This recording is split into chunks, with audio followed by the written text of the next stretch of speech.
Hey everyone, this is Bremster, and this is number 80 in the Sudoku problem series. This is a problem that's actually been requested. Not the specific problem, but that I create one. This is a psycho killer problem. And psycho killer is a rule set I came up with nearly 2 years ago, or well over 18 months ago, and was one of the first puzzles that I created was a psycho killer problem. Puzzle. And people have said, so when are you going to set a psycho killer problem? So I've done that, and now I've got to knuckle in and explain the rules. So in this problem, first of all, the goal is to place the digits in the cells marked with an X. There are some killer cages, which are the black cages, and those are normal killer cages. The digits in the cages must sum to the number in the top left corner of the cage. The trick on this one is the red cage. And I'm going to do something I normally don't do and actually sort of explain this one. So the red cage is a psycho killer cage. Any digit that is placed in a psycho killer cage will point to a cell somewhere in the grid. So, and what it will do is it'll point to a cell that is in the same position in the box that the number or that the digit is of in the grid. I'm terrible at explaining this. So if you were to put, say, a 6 in this cell, then it will point to the cell in box 6 that is in the same position. So a 6 here will point to this cell. An 8 here will point to this cell because this is box 8. A 4 here will point to this cell because this is the same position in box 4 as this cell is. So whichever digit you place into a psycho killer cage, the cell that it is referring to is in the box number that the digit is in the same position in that box. The digits that are referred to must sum to the number in the top left corner of the cage. So it is not the digits that are placed in the cage that must sum to 3. It is the digits that are pointed to that must sum to 3. So it may take you some time to wrap your head around that. A few people have said that their first psycho killer puzzle took them a while just to understand the concepts. And that's the point of this problem. So I know I've done a lot longer intro than normal, but I just wanted to make sure that that was as clear as I could make it. And even I fumble explaining this sometimes. So there is a link below to where you can try this one for yourself.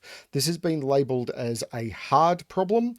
People who are experienced with Psycho Killer said that they did this in like 30 seconds. People who aren't experienced with Psycho Killer, it took them a while. So don't worry. So there is a link below to where you can try it. I'm going to wait for a few seconds so you can pause the video, and then I'll be back to explain how this one works. Okay, hopefully I'll be back to explain how this one works. So the easiest thing in this, of course, is these are all 3 cages. And they are all incredibly important. We know in a 3 cage, the only way you can make 3 from the digits 1 to 9 is with both minimums 1 and 2. So now we need to think about, how do you make up 3 in a psycho killer cage? Well, it must point to 3 different cells because it is a 3-size cage. So the only way you can do that is to point at 3 ones. If even one of these digits was to point at a 2, the other 2 digits would have to point at something summing to 1, and that's not going to work. So the only way that this works is if they point to 1s. Now, because these are all in the top row of the box, we know that they are going to point to digits in the top rows of their respective boxes. So it's going to be somewhere, get a 1 from either here, here, here, here, here, here, here, here, or here. Now, the important thing about that is these are rows of the Sudoku, and you can only put 1 1 in each row of the Sudoku. So if I was to put a 1 in here, for example, and have a 2 in here, which I can't do anyway, but just say, then the problem I would face is I can't then use the 1 or the 3 because I couldn't put a second 1 in this row. So an important concept of this is you can only have 1 row in each of the 1 1 in each of these rows. So I need to get a 1 from 1, 2, or 3. I need to get a 1 from 4, 5, and 6, and I need to get a 1 from 7, 8, and 9. Now I can't get a 1 from 1 or 2. 1 and 2 is gone. So I must get a 1 from 3.